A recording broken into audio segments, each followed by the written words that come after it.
বাংলাদেশের বড় দুইটি রাজনৈতিক দল একে অপরকে গুপ্ত বলে দোষারোপ করছে। দেশের এই ক্রান্তিকালে এভাবে দুই দলের দ্বন্দ্ব, এটা কি দেশের জন্য ক্ষতি নয়? দেখুন, রাজনীতি করতে গেলে কিছু দ্বন্দ্ব হবে, দ্বন্দ্ব ছাড়া রাজনীতি নাই। সরকারি দল বিরোধী দলের মধ্যে দ্বন্দ্ব থাকবে, তবে সেই দ্বন্দ্ব যেন সন্ত্রাস সহিংসতায় না গড়ায় সেই দিক লক্ষ্য রাখতে হবে। কারণ যারা জুলাই আন্দোলনের স্টেক হোল্ডার, তারাই তো এখন সরকারি দল বিরোধী দল, ঠিক কিনা? এখন তারা যদি আপোষে লড়াই ঝগড়া করে, তাহলে দেশি শক্তি বিদেশি শক্তি এখানে এজেন্ডা বাস্তবায়ন করার সুযোগ পাবে।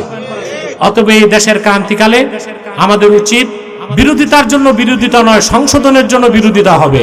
সেটা হবে শালীন ভাষায়, ভদ্র ভাষায়, ব্যক্তিগত আক্রোশ যেন না থাকে।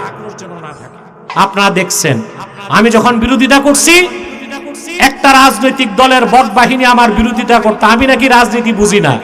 ওনারা এখন সংসদে যে রাজনীতি বুঝতেছে, ডক্টর ইউনূস আর আলী রিয়াজ কি সনদ বানায় দিছে, তারা সংসদে যে ফেসে গেছে। কেমন ফাঁসছে? মাইনকা চিপায়, ঠিক কিনা?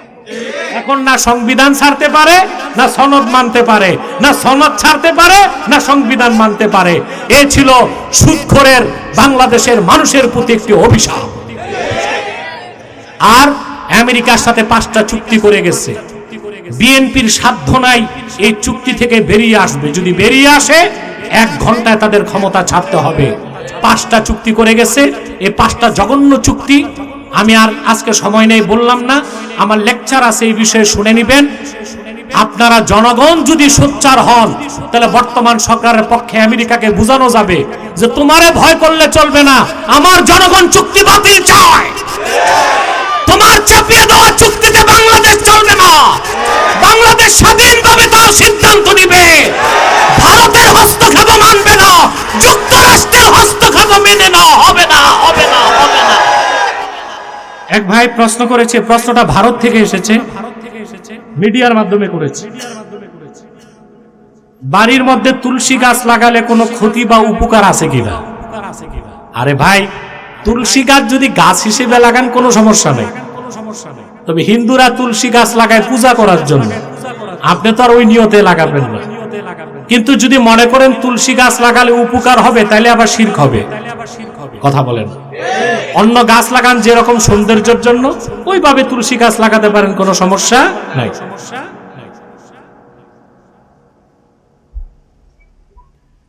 আমার একটি প্রশ্ন হলো, জুমার মসজিদে দিন প্রচারের উদ্দেশ্যে বয়ান ভিডিও করা যাবে কিনা? যাবে তো, সমস্যা নাই, কোনো সমস্যা নাই। তবে ইউটিউবাররা যে অনেক সময় মসজিদে ঝামেলা করে, তাদের ভিডিও, তারপর স্ট্যান্ড, তারপর তাদের মাথা মুন্ডু, এর পিছনের মুসল্লিদের কষ্ট হয়। তাদেরকে এই দিকটা খেয়াল রাখতে হবে যেন মুসল্লিদের ডিস্টার্ব না হয়। আরেকটি অমুসলিম সম্প্রদায় আমাদের যুবকদের ধ্বংস করতেছে, এটা হচ্ছে হিজবুত তাওহীদ। কি নাম? হিজবুত তাওহীদ। এটা আরেকটা ইহুদিদের প্রোডাকশন। এরা 64 জেলায় কাজ করতেছে। এদের মূল টার্গেট হচ্ছে ভার্সিটির ছাত্ররা। ওরা প্রচার করে দাজ্জাল বলতে কিছু নাই। ওরা প্রচার করে নামাজ হচ্ছে ব্যায়াম, ওযু থাকলেও হবে, ওযু ছাড়াও হবে। ওরা প্রচার করে ছেলে মেয়ে রাজি থাকলে বিয়ে ছাড়াও দৈহিক সম্পর্ক হতে পারে। ইসলাম বলে না, বলে ইসলাম। নামাজ বলে না, বলে নমাজ। ইমাম বলে না, বলে এমাম। এটা একটা বাতিল কুফরি সম্প্রদায়, কুফরি ফেরকা। এদের ব্যাপারেও সাবধান থাকবেন, ঠিক আছে? আরেকটি অমুসলিম সম্প্রদায় আপনাদের প্রিয় বাংলাদেশের মানচিত্রে হাত দিতে চায়, এটা হচ্ছে খ্রিস্টান মিশনারি। তাদের একটা সদ্য দল মাঠে নামছে 78 সালে। এদের নাম ঈসাই তরিকাভুক্ত মুসলমান, আদতি খ্রিস্টান।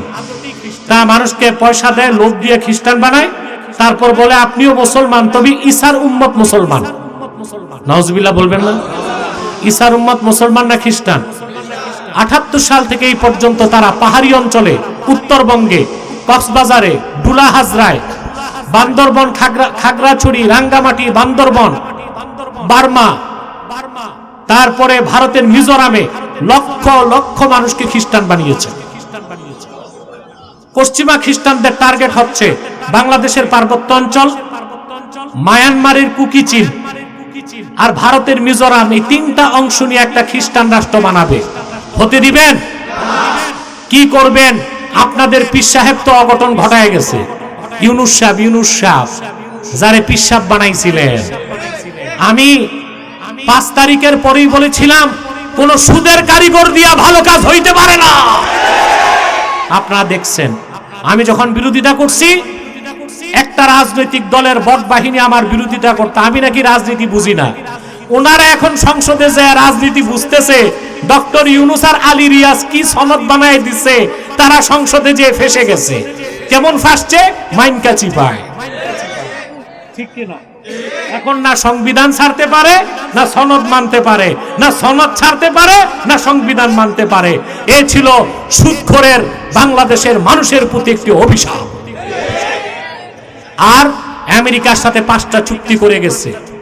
বিএনপির সাধ্য নাই এই চুক্তি থেকে বেরিয়ে আসবে। যদি বেরিয়ে আসে 1 ঘন্টায় তাদের ক্ষমতা ছাড়তে হবে।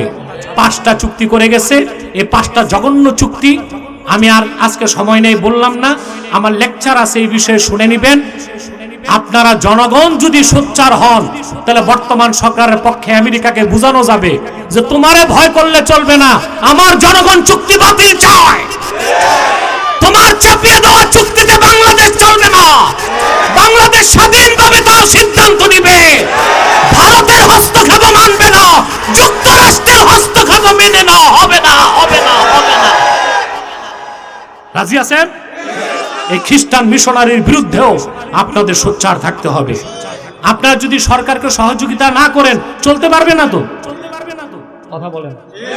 সরকারের বড় শক্তি হচ্ছে জনগণের শক্তি। অতএব এই দিকটা আপনাদের খেয়াল রাখতে হবে। পারবেন তো ইনশাআল্লাহ? আল্লাহ আমাদেরকে কবুল করুক, আল্লাহ আমাদেরকে মঞ্জুর করুক।